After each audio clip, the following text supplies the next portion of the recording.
You know how it is, you're trying to keep up with the news, and boom, another really complex situation just dominates everything. Yeah, you feel like you're only getting the surface story. Exactly. It's hard to really grasp what's going on. So that's what we're doing here today, trying to dig a bit deeper. And one group that keeps popping up constantly is the Houthis in Yemen. Right. They're suddenly all over the global headlines. Seems like something significant is happening there. Definitely. So think of this as your shortcut. We've pulled together a bunch of different sources. Okay. We've got Wikipedia for some background, foundational stuff. Makes sense. Then news reports, like a transcript from the Times of India on YouTube for what's happening right now.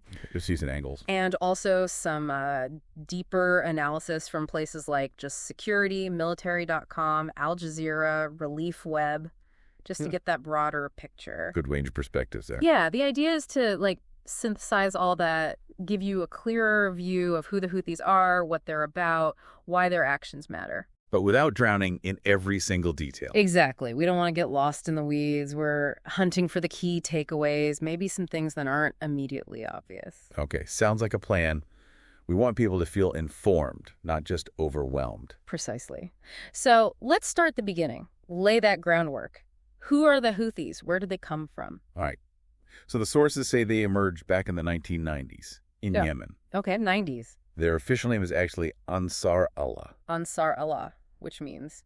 Partisans of God. Got it. Now, interestingly, while the leadership seems to come mainly from the Houthi tribe, the group itself apparently rejects being called Houthi. Oh, really? Yeah. That's interesting. Didn't know that. Yeah, and religiously, they're primarily Zaidi Shia Muslims. Zaidi Shia. That's a specific branch within Shia Islam, right? With deep roots in Yemen. Exactly. But there's a wrinkle. Some sources mention accusations, even from other Zaidis, that the Houthis might secretly follow the Twelver sect. Which is the main Shia branch in Iran. Right. So that adds, a layer of complexity or maybe controversy to their identity. It certainly does. A point of internal debate, it seems. Mm-hmm. But here's something I found really interesting despite that Shia background. Yeah? They apparently have Sunni supporters, too. Ah, so it's not purely sectarian then, in terms of membership. Doesn't seem like it. Yeah. Which tells you something about the dynamics there. Geographically, it all started up in the north, right? Saada Governorate. That's what the sources indicate. The founder was Hussein Badreddin al-Houthi. Right, and he was killed back in 2004. Correct. And the current leader is his son, Abdul Malik Badreddin al-Houthi. So from those roots in Saada, they've become this major force. Let's talk about their political and military actions. Yeah, they're obviously central to Yemen's civil war. And this isn't new. The armed conflict with the government goes back to 2004. Right. And even back then, there were these competing stories, weren't there? How so? Well, President Ali Abdullah Saleh accused them of trying to overthrow the government, the republic. But the Houthi leader said, no, we're just defending our community from, government attacks. The classic self-defense argument versus the government crackdown narrative. Very common. It is. And what's really notable, I thought, was that even after they took control of northern Yemen in 2014, they apparently insisted they were still committed to republicanism, still celebrated Republican holidays. Huh. That seems, well, it raises questions, doesn't it, given what happened next? Exactly. How do you square that circle? Because their military actions then really ramped up. They took partial control of the Air Force in 2015. That's a big step. Huge. And before that, September 2014, they seized government buildings in Sana'a, the capital. And then the presidential palace itself in January 2015. Right. And then, boom, February 2015, they formed their own government there. Which is a pretty clear challenge to the existing state. Undeniably. And that, of course, is when the Saudi-led coalition stepped in, March 2015. Yeah, that intervention is key to understanding how this became such a wider, protracted conflict. Absolutely. And their stance on Yemen's future, it seems a bit ambiguous. Well, sources say they're sort of ambivalent about Yemen becoming a federation or even splitting into two countries. Why is that?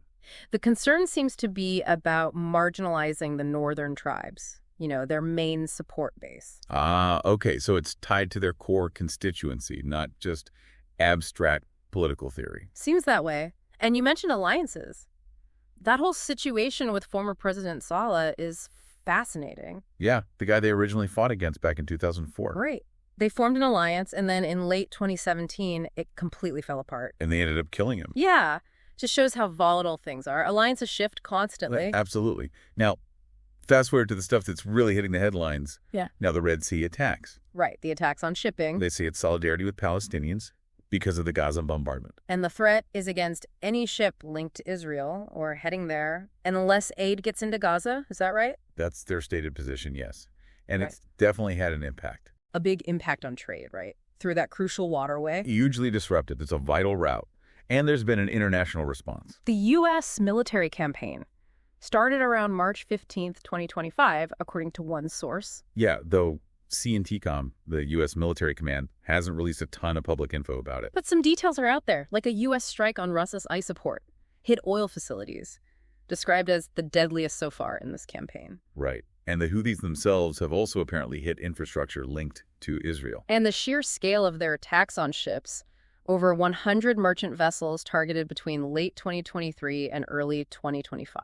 Yeah, using missiles and drones, they sank 2 ships, tragically killed 4 sailors. And they've even tried targeting U.S. warships, though without success, apparently. Correct. It shows intent, though. It's also worth remembering, isn't it, the history before this? The U.S. counterterrorism campaign in Yemen with President Houthi, 2012-2014. Ah, yes. Flooding the government with weapons and training aimed at AQAP, Al-Qaeda in the Arabian Peninsula. Right. So that legacy of external involvement, arming different sides, it definitely shapes the current situation. That's a really crucial piece of context, which brings us to the whole designation issue, labeling them as terrorists. Yes, that's obviously a big deal politically and legally. And quite a few countries and bodies have done it. The PLC in Yemen, Saudi Arabia, UAE. U.S., Malaysia, Australia, New Zealand, Canada. Right. The Biden administration put them back on the specially designated global terrorist list in January 2024. After the Trump administration had removed them, I believe.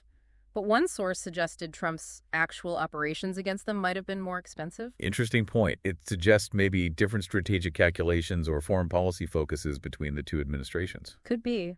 Now, their military capabilities, that seems like a story of significant evolution. Definitely. They started pretty basic, right? RPGs for naval stuff. Yeah, rocket-propelled grenades. Not exactly sophisticated anti-ship weaponry. But since 2015, Iran seems to have really worked on upgrading them. Providing anti-ship missiles, AHMs, and the truck launchers for them. And there's that alleged intelligence support from Iran, too, the ships off Eritrea. The MV Saviz and then the MV Bashad, acting as intel platforms. That's the report. Providing intel on coalition ship movements, supposedly disguised as commercial vessels. That's quite a sophisticated level of support, if true. And the Houthis themselves seem pretty resourceful. How so? Turning those donated UAE patrol boats into WBIED's waterborne IEDs. Wow. And developing like 15 types of naval mines, though apparently they haven't managed to use those effectively against big naval ships yet. Still, the capability development is clear. And the Iranian assistance seems to have gone further, right? Longer range missiles? Yeah, the Noor and Qatar ASHMs, and even anti-ship ballistic missiles, ASBMs. The Khalid Fars type. Yeah. And those anti-ship rockets, Fajar 4CL and the Al-Bar al-Armar. Which they apparently displayed quite openly in a parade in 2022. So they're not hiding these capabilities. Not at all. And they've shown they can use them. That hit on the UAE Navy vessel back in 2016. Right. Damaged it enough to take it out of service. And they've developed those remote-controlled drone boats, too, packed with explosives. Those pose a serious asymmetrical threat. Definitely. Even fitting patrol boats with anti-tank guided missiles. It paints a picture of a very determined, increasingly capable force. Plus the Coast Watcher stations and those spy dhows for surveillance. Right. Their Air Force, though, seems much weaker. Maybe just one old F-5 fighter. Yeah, air power looks limited. But as we said, missiles and drones are a different story. That locally modified Khor ballistic missile, their drone tactics. And there was that report about a missile fired towards Israel having Korean writing on it. Yeah, suggesting a possible North Korean link in the supply chain. Another potential external actor. And they recently unveiled that solid fuel missile, the Palestine, which looked a bit like Iranian hypersonic designs. Though the Pentagon pushed back, right, said the missile that reached Israel wasn't actually hypersonic. Correct. So some conflicting info there, or maybe just evolving capabilities. This all points to that crucial question of foreign support. Absolutely. That seems key to understanding how they operate at this level. They're widely seen as part of that Iranian-led axis of resistance, right? Mm-hmm. Groups opposing Israel and Western influence.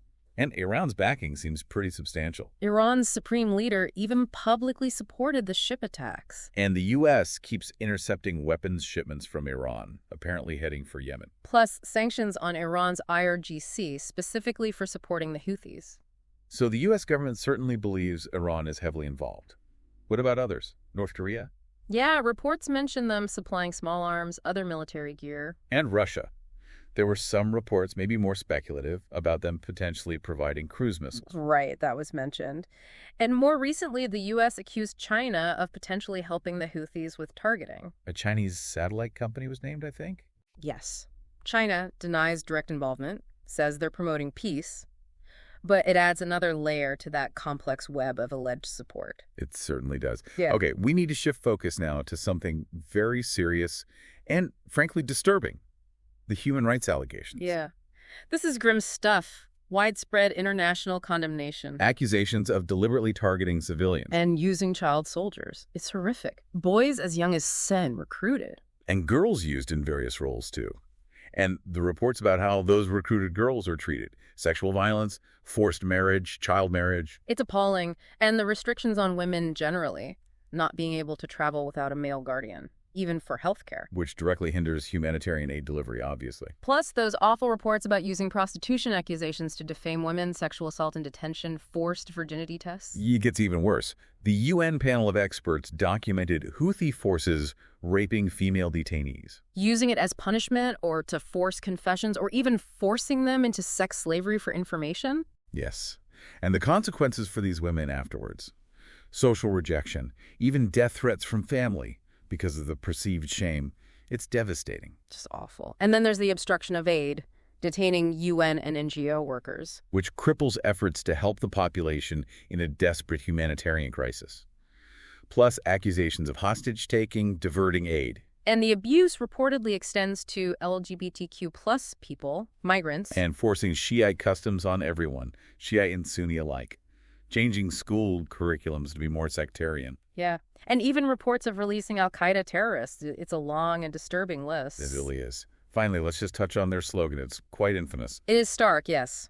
God is the greatest. Death to America. Death to Israel. A curse upon the Jews. Victory to Islam. That wording, combined with their actions, has led to pretty widespread accusations of anti-Americanism and clearly anti-Semitism. Understandably. And there are documented reports backing that up, persecution of the remaining Yemenite Jews. Forcing them to convert or leave. Right. And persecution of the Baha'i community, too. Arrests, even death sentences. Okay. So pulling all this together, synthesizing everything we've discussed. Yeah. What are the main takeaways for you?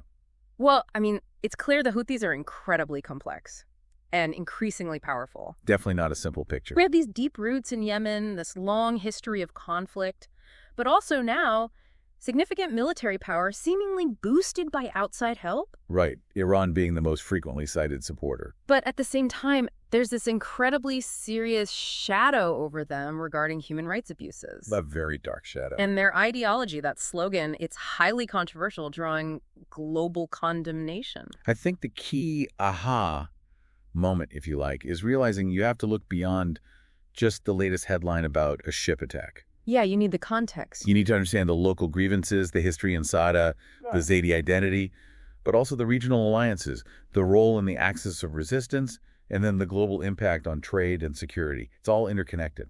Absolutely. Look, we've covered a lot of ground here, a lot of information. Dense stuff. It is. But hopefully this deep dive gives everyone listening a much more solid foundation for understanding who the Houthis are and the dynamics at play. Yeah. A better framework for interpreting the news as it unfolds. Which leads us to maybe a final thought, something for people to chew on. Okay. Given everything we've discussed, their stated goals, their capabilities, the international reaction, what are the long-term implications here? For the region, for global stability. Exactly. What might happen next? And perhaps what other questions does this raise for you listening now about Yemen's future or the wider geopolitical chessboard? Good questions to ponder. Leaves you thinking, doesn't it?